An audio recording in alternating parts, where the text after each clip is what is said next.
What's up? Welcome to this video. I'm Somi.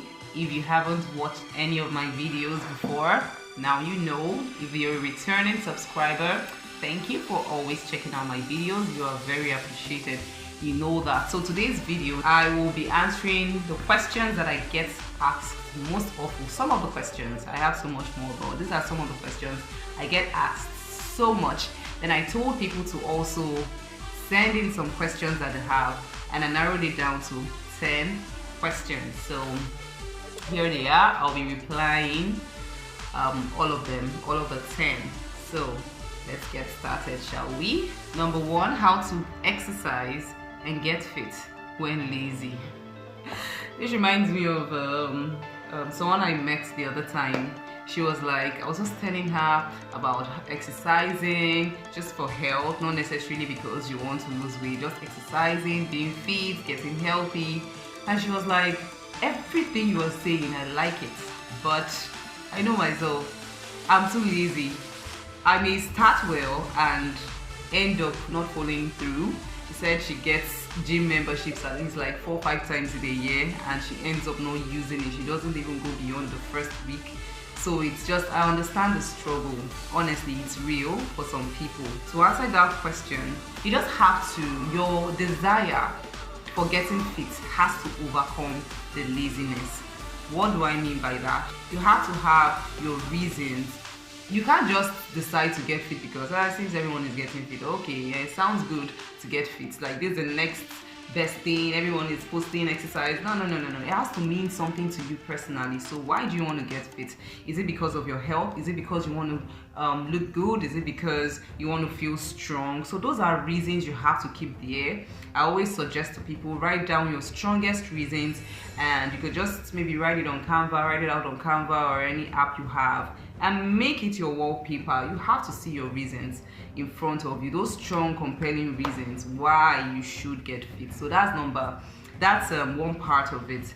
Then to actually physically get yourself to do the exercise every day, maybe start small. If you have not been working out and exercising for a given time, you have to start small. Start with something that will not feel like work, and start with something you actually enjoy. For example, everyone knows that I always recommend people start with walking. First of all, for your cardiovascular health and all of that, you know you're not tasking your system too much. So that's always something safe you can start with. Start walking. As you start walking, you can make it 10, 15, 20 minutes the first few days. Then always try to build on it. Don't just stay stuck on one doing the same thing. And to make that walk more interesting, something you look forward to, take it as your you time. Take that walking as a time where maybe you listen to, I don't know what you like to listen to. It could be music, it could be your preacher, right? It could be maybe something motivational, or it could even be an audio novel or something like it, just something to do and make that time very interesting for you. So while you're walking, please try and also make it as brisk as possible. You can also change it up. Maybe you do brisk walking, then you slow it down and all that. You can even do tennis. You can dance.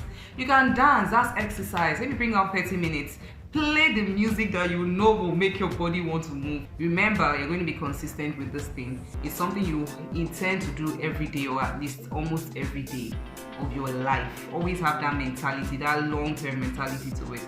So let it be activities you enjoy. I love lawn tennis, and I try as much as possible to play once or twice a week, right?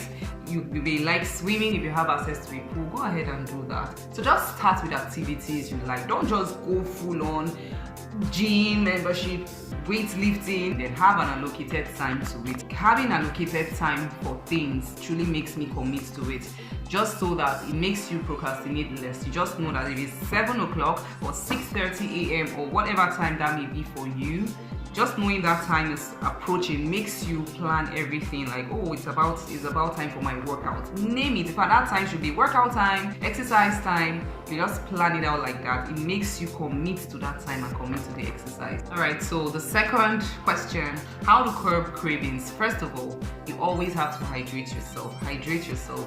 The more water you drink, your cravings will be way less. Get yourself a water bottle.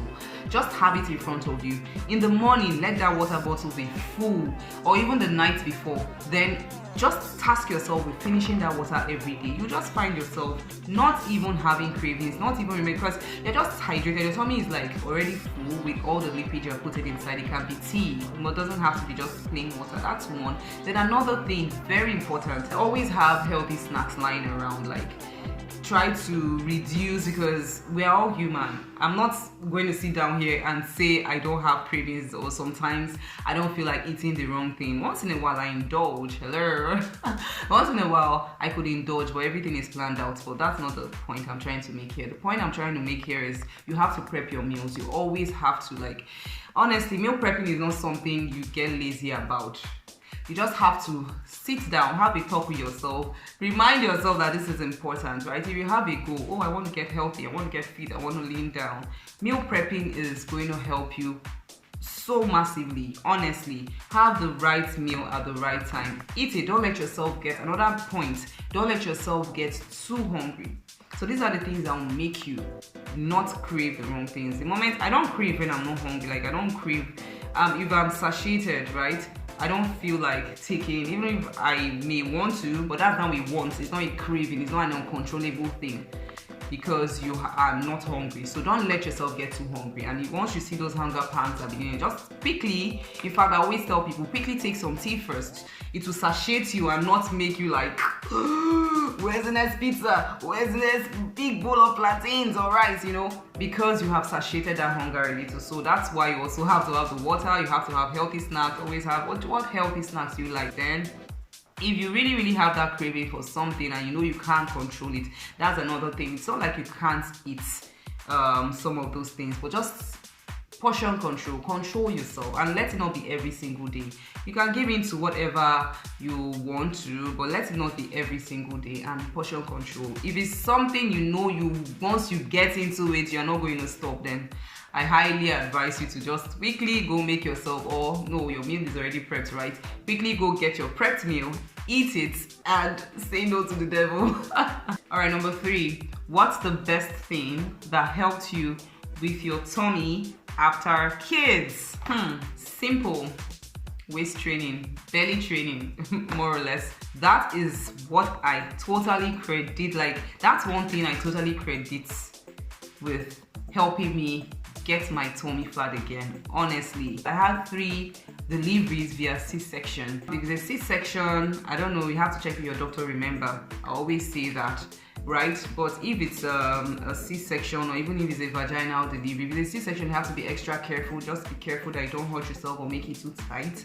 There's a particular kind of waist trainer you use for that. Even if it's vaginal, you can just wrap your belly. You just see that gentle pressure helps your belly go down faster than it would have. Yes, it works. So just having that gentle pressure helped me take my tummy down to where exercise could now take over and tone things up.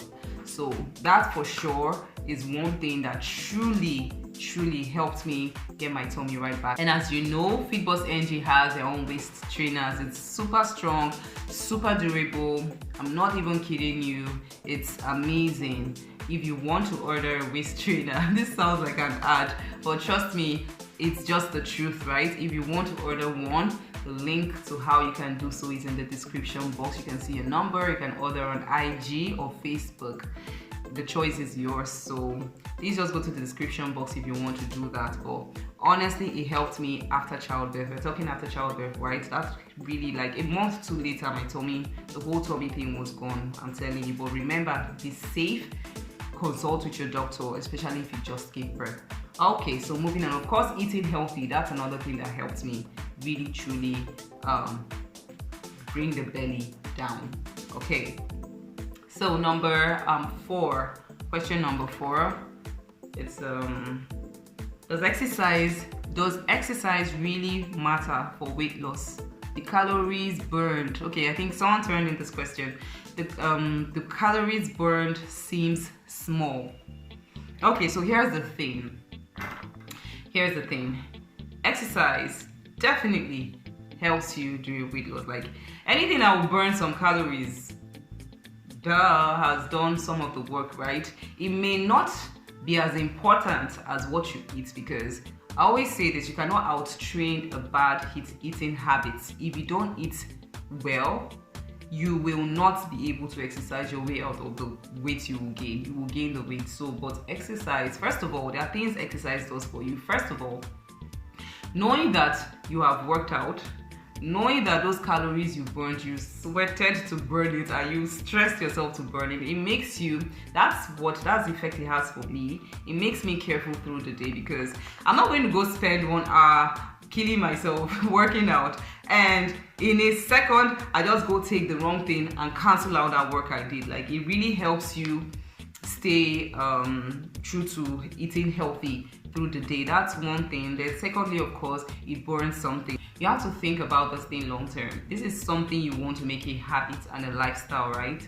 Always think lifestyle, always have that mentality. So imagine where you're not changing your diet, you are just consistently working out every day, or at least most days in a week.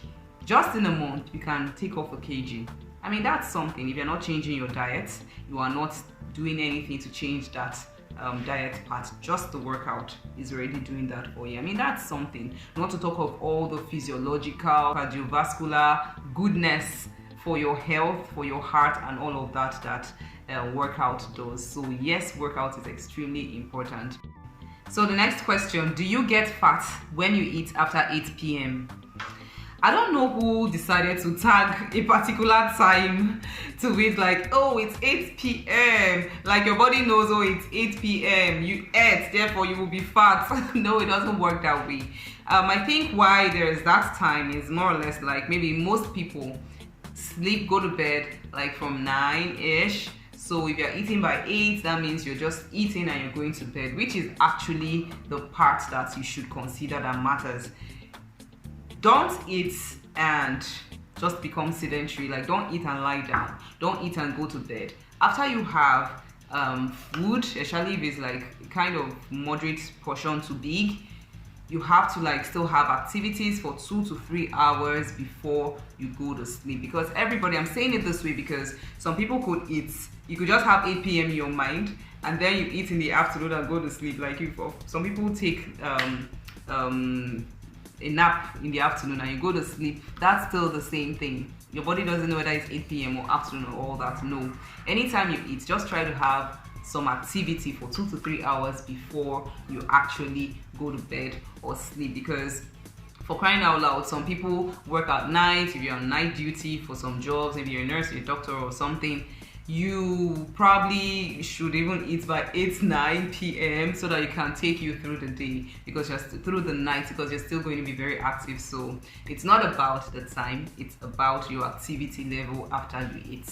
Due to the length of this video, I had to split it in two. Please watch out for part 2 coming up next week.